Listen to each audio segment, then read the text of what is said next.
Something I've realized about myself in the past decade or so is that I am kind of weirdly obsessed with fairness. And I kind of always have been. I remember as a kid telling my parents that something wasn't fair, and they responded with the standard parent answer, well, life isn't fair. And I hated that response. I felt, and I still feel like it's the epitome of lazy, hopeless thinking. Like, no, life isn't fair, but shouldn't we who recognize that try to make it fair? I've realized that this staunch position of mine is affecting the way I interact with the world. And it's why I have at times gotten unreasonably angry in situations where I feel that someone is cheating or gaming the system. Like even someone in a car who isn't merging properly. I get really annoyed. Like, I remember back when I lived in London, I was waiting in a long line at a post office, and behind me, there was this man moving one by one through the queue, just cutting in front of people while saying, like, oh, I'm in a rush. I'm just going to go ahead. And without really bothering to see if it was upsetting the people he was cutting in front of. And when he got to me, he tried to do the same thing, at which point I was like, no, that's not going to happen. I'm also in a rush. And so is everyone else in this line. So you're going to have to get behind me because fuck that. And amusingly, he tried charming me into it by complimenting my lovely accent and asking if I was a Canadian, at which point I said, thanks, but actually I'm an American. We're much meaner. Anyway, I say all this because after realizing that a lot of my reactions are based on this weird obsession with fairness, I've done some self-reflection to see whether or not I can or should change some of my behaviors. Because every now and again, I learned that what I think of as fair actually isn't the best way to do something. Like situations in which it's actually irrational to insist upon complete and total fairness. Case in point, vaccine distribution. Last month, I talked about who deserves to get the COVID-19 vaccine first and why it seems unfair, but it's actually better if people like prisoners get higher priority. That was something that was tough for even me to accept, and it's still tough, but it's unmistakably true. One thing I didn't mention in that video is that it's also true that we should not be overly concerned with whether or not people are actually in the correct group to get vaccinated. As in, we're in this phase of vaccine distribution where we're giving them to anyone with pre-existing conditions that increase their risk of dying of COVID-19. But how do we verify that? Do you need a note from your doctor? Do you have to show your medical records? Do you need to come in a wheelchair looking like you're on death's door?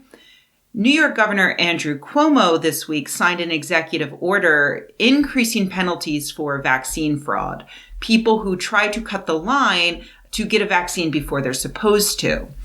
Great, you might think. Those people suck. But let's think about this. The order slams a $1 million fine on any healthcare professional who gives a vaccine to someone before they should get it. And it will also cause that professional to lose their professional license. So right away, we are not necessarily punishing the person who gets the vaccine too early, but the doctor who gives it to them too early.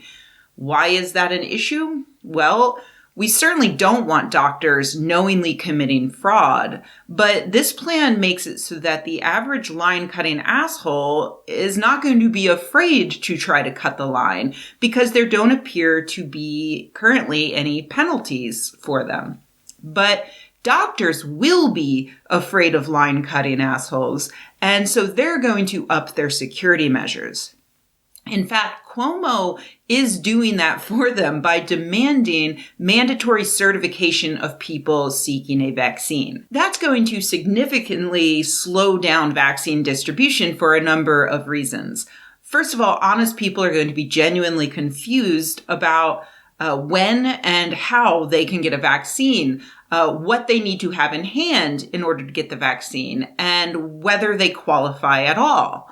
People will wait for hours only to be turned away for not having the correct forms or identification. It's happened to a lot of us at the DMV What about when our lives are at risk? And now all vaccine providers are going to spend precious time researching people to make sure that they're in the right group when they could be spending that time jabbing needles into arms. It's like the difference between going to buy some beer at a liquor store in the middle of nowhere, Oregon, compared to a liquor store right next to a college campus in Boston. Trust me, I spent 8 years in Boston, and if you and your entire party show up to the liquor store without all of you having 3 forms of identification, you're going to leave empty-handed. It's very frustrating. In rural Oregon, they ask if you want weed with your beer. Meanwhile, we have vaccines that are going bad because we cannot physically give them out fast enough.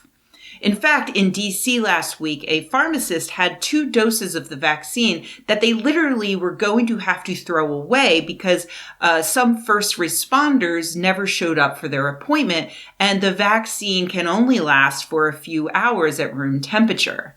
So instead of throwing them away, luckily, the pharmacist was able to wave down 2 random people walking around the grocery store and offered them the vaccine, which they gladly accepted. Would that pharmacist have faced a $1 million fine and potentially lose his or her license if they'd been in New York under Cuomo's order?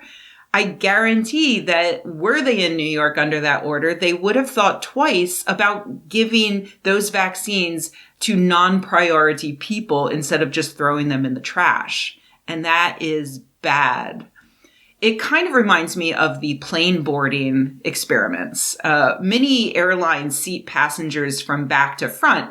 Seems like it makes sense to speed up the process because it assumes that if people aren't standing in the aisle in front of you as you're boarding, you're more likely to reach your seat more quickly and everybody gets on faster. But studies with humans and in simulations have conclusively shown that boarding back to front is actually slower than just having passengers randomly board in any order. That's how Southwest flies. And even though I hate waiting in lines, I hate the perceived lack of fairness even more. It stresses me out to fly Southwest because what if I bought my ticket months ago, but other people get all of the good window seats? And if the seats are already assigned and we're boarding randomly, then I would feel like it's even less fair. Like I'm waiting in line behind people who are in first class or in front of me in some way. It would feel unfair, even if in reality it would be faster. Some data suggests that the fastest method of boarding a plane is to line up everyone by their seat number, but staggering them so that the first person in line is the last seat in the back by the window, and the second person is the window seat 2 seats up from them, and then 2 seats up from them, and 2 seats up from them, until you get to the front of the plane, at which point you do the same thing for the other side of the plane, and then you do all the middle seats, and then you do all the aisle seats. But how on earth would you convince every single passenger on a plane to show up on time and line up in exactly that correct order? It can be done. Southwest's process is kind of similar in that they have little stalls for you to line up in, and they ask passengers to arrange themselves based on whoever bought their ticket earlier or with more perks goes in front of the person behind them. But people are people, and they will show up late. They will line up in the wrong spot. They will bring too much carry-on luggage that needs to be taken back to the flight attendant to check, and so on. Policing the order would become a much heavier burden and probably end up taking more time than just letting everyone randomly board. I think the same is true of the vaccine schedule. As much as I hate the idea of randomness in this very important process, the process will be smoother if we accept that there will be some randomness. Some people will sneak in early.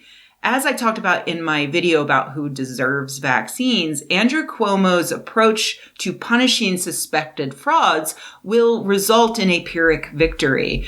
Sure, he might prevent some people from accessing the vaccine earlier than they should, but by doing so, he's going to make a whole lot more people get the vaccine way, way later than they should. And that's a net negative, and we shouldn't do it. So please, Cuomo and other governors like my own, Gavin Newsom, who are considering similar measures, let it go. Get the vaccines out there. That's the most important thing.